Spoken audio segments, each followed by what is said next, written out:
السلام علیکم دوستو، ڈرامہ سیریل حد کی نیکسٹ ایپیسوڈ میں آپ دیکھیں گے کہ سمین بیگم زینیا سے ملتی ہیں۔ دراصل انہیں زینیا پر بہت زیادہ غصہ آ رہا ہوتا ہے۔ اس کے بعد وہ سیرت بیگم کے سامنے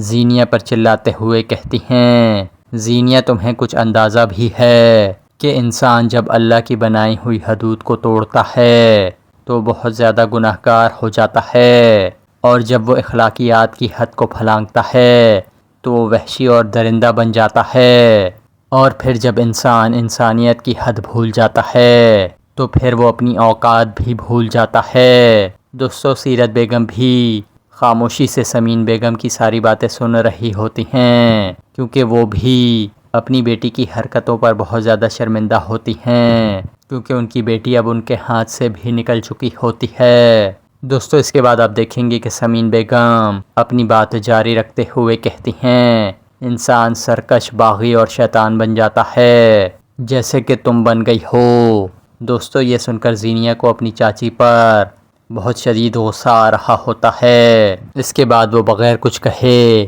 غصے میں وہاں سے چلی جاتی ہے۔ دوستو، جبکہ دوسری طرف آپ دیکھیں گے کہ شہرام کے والد سب گھر والوں کو یہ بتاتے ہیں کہ میں نے ریحان کے بارے میں اپنے ایک آدمی سے معلومات نکلوائی ہیں، جس سے یہ پتہ چلا ہے کہ وہ 1 سال پہلے اپنی بیوی کے ساتھ کینیڈا شفٹ ہو چکا ہے۔ اس نے یہاں پر اپنی ساری پراپرٹی بیچ دی ہے، اور مجھے یہ بھی پتہ چلا ہے کہ وہاں جا کر اس کا 6 ماہ پہلے ایکسیڈنٹ بھی ہوا تھا۔ دوستو، دراصل شہرام کو یہ شک ہوتا ہے کہ آفس میں جو آگ لگی تھی وہ ریحان نے لگوائی تھی، مگر اپنے والد کی بات سن کر اسے یہ پتہ چل جاتا ہے کہ وہ آگ ریحان نے نہیں بلکہ کسی اور نے لگوائی تھی، لیکن شہرام کو یہ سمجھ نہیں آ رہا ہوتا کہ آخر آگ لگوائی کس نے تھی، اور یہاں اس قسط کا اختتام ہو جاتا ہے۔